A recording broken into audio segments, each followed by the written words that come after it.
Hello বন্ধুরা, আশা করি আপনারা সবাই খুব ভালো আছেন এবং ক্রিকেটের দারুণ সব খবরের জন্য প্রস্তুত আছেন। নো টকিং অনলি ক্রিকেট চ্যানেলে আপনাদের সবাইকে আরও একবার স্বাগত জানাচ্ছি। আজকের ভিডিওতে আমরা এমন একটা বিধ্বংসী ক্রিকেট ম্যাচের কথা আলোচনা করতে চলেছি যা পুরো ক্রিকেট দুনিয়ায় রীতিমতো ভূমিকম্প সৃষ্টি করে দিয়েছে এবং আপনাদের উত্তেজনার পারদ চরমে পৌঁছে দেবে। পাল্লেকেলে ক্রিকেট স্টেডিয়ামে পাকিস্তান এবং শ্রীলঙ্কার মধ্যে আয়োজিত এই হাই ভোল্টেজ ম্যাচে এমন কিছু অভাবনীয় ঘটনা ঘটেছে যা হয়তো শ্রীলঙ্কার বোলাররা তাদের দুঃস্বপ্নেও কল্পনা করতে পারেননি। আপনারা যারা ক্রিকেটের সত্যিকারের ভক্ত তারা খুব ভালো করেই জানেন যে টি-20 ফরম্যাটে ওপেনিং জুটি কতটা গুরুত্বপূর্ণ ভূমিকা পালন করে। আর ঠিক সেই জায়গাতেই পাকিস্তানের দুই দুর্ধর্ষ ওপেনার ফখর জামান এবং সাহিবজাদা ফারহান এমন এক ধ্বংসলীলা চালালেন যে শ্রীলঙ্কার বোলিং লাইন আপ তাসের ঘরের মতো সম্পূর্ণ ভেঙে পড়ল। ম্যাচের শুরুতে যখন শ্রীলঙ্কার অধিনায়ক দাসুন সানাকা টসে জিতে প্রথমে বোলিং করার সিদ্ধান্ত নিয়েছিলেন, তখন হয়তো তিনি ভেবেছিলেন যে পিচের সুবিধে নিয়ে পাকিস্তানের ব্যাটারদের চাপে ফেলে দেবেন এবং দ্রুত কিছু উইকেট তুলে নেবেন। কিন্তু তার এই সিদ্ধান্ত যে কতটা ভুল ছিল তা প্রমাণ হতে খুব একটা বেশি সময় লাগেনি। পাকিস্তানের হয়ে ইনিংসের সূচনা করতে মাঠে নামেন ফারহান এবং ফখর। প্রথম ওভারটায় তারা একটু দেখে শুনে খেললেও দ্বিতীয় ওভার থেকেই তারা তাদের আসল ভয়ঙ্কর রূপ দেখাতে শুরু করেন। দিলশান মাদুশাঙ্কার মতো দুর্দান্ত ফাস্ট বলারের বলে ফখর জামান যখন সেই চোখ ধাঁধানো কাভার ড্রাইভ মেরে প্রথম বাউন্ডারিটা আদায় করে নিলেন, তখনই পরিষ্কার বোঝা যাচ্ছিল যে আজ পাল্লেকেলেতে রানের এক বিশাল ঝড় উঠতে চলেছে। এরপর ব্যাকফুটে গিয়ে পয়েন্টের ওপর দিয়ে ফখরের মারা সেই বিশাল ছক্কাটা যেন শ্রীলঙ্কার বোলারদের বুকে রীতিমতো কাঁপন ধরিয়ে দিয়েছিল। পাওয়ার প্লের প্রথম 6টা ওভার পাকিস্তান যেভাবে নিখুঁতভাবে কাজে লাগিয়েছে তা সত্যি অন্যান্য দলের কাছে শিক্ষণীয়।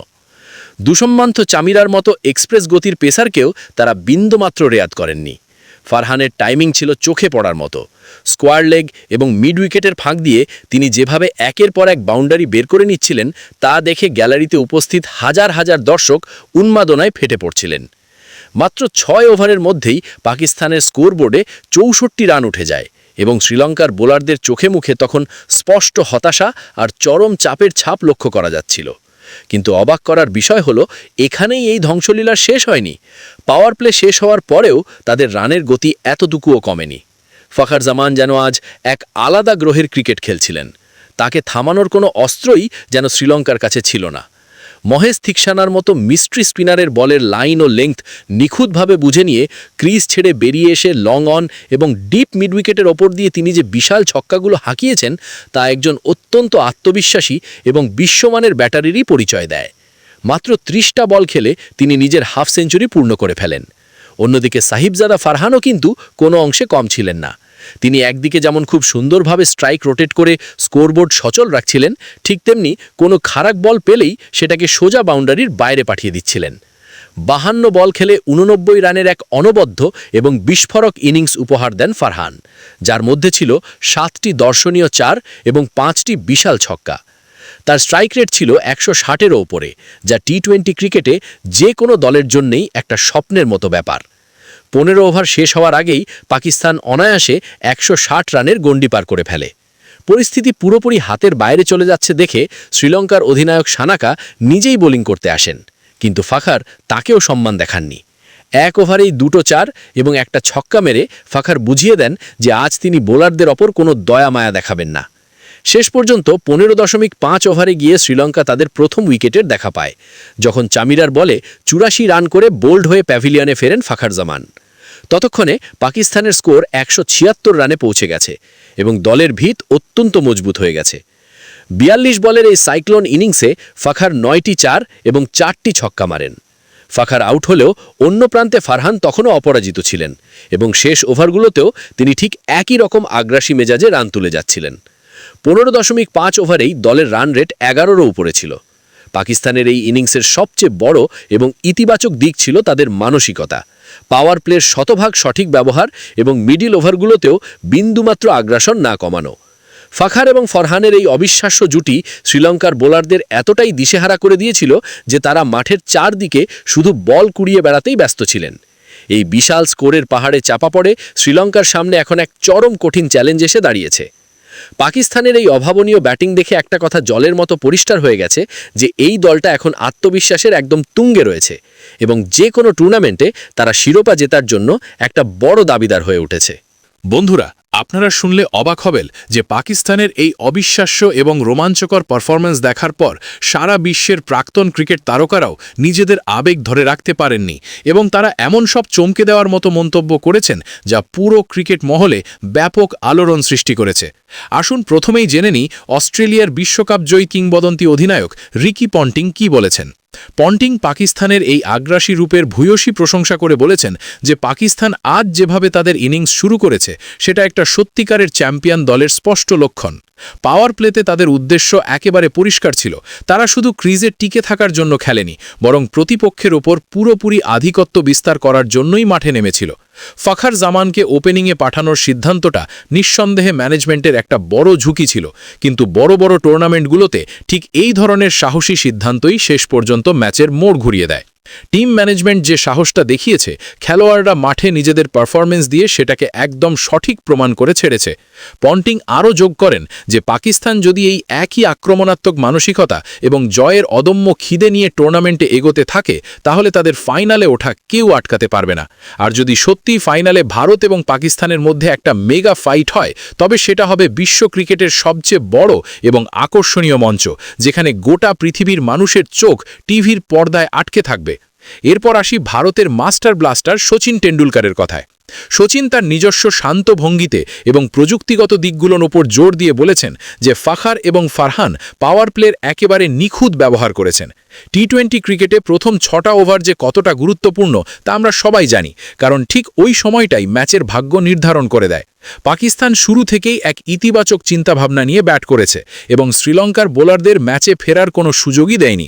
তবে শচীন এটাও মনে করিয়ে দিয়েছেন যে বড় টুর্নামেন্টে ধারাবাহিকতা বজায় রাখাটাই হচ্ছে আসল চ্যালেঞ্জ। পাকিস্তান যদি এই ছন্দটা ধরে রাখতে পারে তবে তারা যে কোনো শক্তিশালী দলের জন্যই একটা বড় বিপদের কারণ হয়ে দাঁড়াবে। ভারত পাকিস্তান ফাইনালের সম্ভাবনার কথা বলতে গিয়ে শচীন বলেন যে এই দুই দলের লড়াই সবসময়ই একটা আলাদা আবেগ এবং নতুন ইতিহাসের জন্ম দেয়। অন্যদিকে রাওয়ালপিন্ডি এক্সপ্রেস খ্যাত শোয়েব আখতার তার চেনা উত্তেজক মেজাজে বলেছেন যে আজকের ম্যাচে পাকিস্তানকে সত্যিকারের ক্ষুধার্ত বাঘের মতো লাগছিল। পাকিস্তান দলের ব্যাটিংয়ে যে আক্রমণাত্মক মানসিকতার অভাব দীর্ঘকাল ধরে আমরা অনুভব করছিলাম, আজ যেন তার পুরোপুরি অবসান ঘটল। বাবর আজমকে বাইরে বসিয়ে রেখে ফখরকে দিয়ে ওপেন করানোটা একটা বিশাল বড় সিদ্ধান্ত ছিল, আর এটা পরিষ্কারভাবে বুঝিয়ে দেয় যে দল জেতার জন্য যে কোনো রকম কঠিন সিদ্ধান্ত নিতেও পিছোপা হবে না। শোয়েব মনে করেন দলের স্বার্থকে যে খেলোয়াড়রা সবার উপরে রাখে তারাই প্রকৃত ম্যাচ উইনার। পাকিস্তান যদি এইভাবে খেলতে থাকে তবে তারা বড় ব্যবধানে ম্যাচ জিততে সক্ষম হবে, আর ফাইনালে ভারতের মুখোমুখি হলে সেই লড়াইটা ইতিহাসের পাতায় স্বর্ণাক্ষরে লেখা থাকবে বলে শোয়েব দাবি করেন, কারণ তখন দুই চিরপ্রতিদ্বন্দ্বী দলের মধ্যে লড়াই দেখতে কোটি কোটি ভক্ত টিভির সামনে বসে থাকবেন। ইংল্যান্ডের প্রাক্তন তারকা কেভিন পিটারসন আমার আধুনিক টি-20 ক্রিকেটের দৃষ্টিকোণ থেকে পুরো বিষয়টাকে অত্যন্ত সুন্দরভাবে বিশ্লেষণ করেছেন। তিনি বলেছেন যে তিনি তার জীবনে বহু বিধ্বংসী ইনিংস দেখেছেন, কিন্তু আজ পাকিস্তানের ওপেনাররা যে মাপের আত্মবিশ্বাস নিয়ে খেলল তা এক কথায় অনন্য এবং অসাধারণ। তারা বোলারদের নিজেদের লাইন এবং লেন্থে থিতু হওয়ার কোনো সুযোগই দেয়নি। আধুনিক টি-20 ক্রিকেটে এটাই হলো সাফল্যের আসল মন্ত্র, যেখানে আগ্রাসনের সাথে সাথে একটা পরিষ্কার রণকৌশল থাকাটা ভীষণ জরুরি। শুরু থেকেই 10 বা 11 রান রেট বজায় রাখলে যে কোনো বিপক্ষ অধিনায়কের কপালেই চিন্তার ভাঁজ পড়তে বাধ্য, আর পাকিস্তান আজ ঠিক সেই কাজটাই অত্যন্ত নিপুণভাবে করে দেখিয়েছে। পিটারসনও গভীরভাবে বিশ্বাস করেন যে এই ফর্ম বজায় থাকলে ভারত পাকিস্তান ফাইনাল শুধু আর একটা সাধারণ ক্রিকেট ম্যাচ থাকবে না, সেটা হয়ে উঠবে একটা বিশাল আবেগের যুদ্ধক্ষেত্র। পরিশেষে মিস্টার 360 ডিগ্রি এবি ডিভিলিয়ার্স এই ম্যাচের কৌশলগত দিকের প্রশংসা করে বলেছেন যে সঠিক সময়ে সঠিক কৌশলগত পরিবর্তন কিভাবে একটা গোটা ম্যাচকে হাতের মুঠোয় এনে দিতে পারে, পাকিস্তান আজ ঠিক সেটাই করে দেখালো। ফখর জামানকে উপরের দিকে ব্যাট করতে পাঠানো এবং প্রথম 6 ওভারে বোলারদের ওপর ঝাঁপিয়ে পড়ার যে সিদ্ধান্ত তা সত্যিই প্রশংসনীয়। তবে কৌশল তখনই সফল হয় যখন খেলোয়াড়রা মাঠে সেটা ঠিকঠাক প্রয়োগ করতে পারে, আর আজ ফখর এবং ফারহানের এক্সিকিউশন ছিল এক কথায় নিখুঁত। প্রথম 6 ওভারে বিপক্ষ দলকে ব্যাকফুটে ঠেলে দিতে পারলে বাকি ম্যাচটা যে কতটা সহজ সহজ হয়ে যায় তা আজ আবারও প্রমাণিত হলো। এই সমস্ত কিংবদন্তিদের কথা থেকে একটা বিষয় একদম স্পষ্ট হয়ে যাচ্ছে যে পাকিস্তানের আজকের এই দুর্দান্ত পারফরম্যান্স পুরো ক্রিকেট বিশ্বকে নাড়িয়ে দিয়েছে। তাদের সাহসিকতা, ইতিবাচক মানসিকতা এবং আধিপত্য বিস্তার করার ক্ষমতা দলটিকে এক নতুন উচ্চতায় পৌঁছে দিয়েছে। এখন এটাই দেখার বিষয় যে তারা টুর্নামেন্টের বাকি ম্যাচগুলোতেও এই ফর্ম ধরে রাখতে পারে কিনা এবং আমরা সেই স্বপ্নের ভারত-পাকিস্তান ফাইনাল দেখার সুযোগ পাই কিনা। বন্ধুরা, আপনাদের কি মতামত? আপনারা কি মনে করেন পাকিস্তান এই ফর্ম ধরে রেখে ফাইনালে ভারতের মুখোমুখি হবে? আপনাদের মূল্যবান মতামত কমেন্ট করে অবশ্যই জানাবেন এবং ক্রিকেটের এমন আরও আকর্ষণীয় বিশ্লেষণ এবং নিয়মিত আপডেট পেতে নো টকিং অনলি ক্রিকেট চ্যানেলটিকে সাবস্ক্রাইব করতে একদম ভুলবেন না।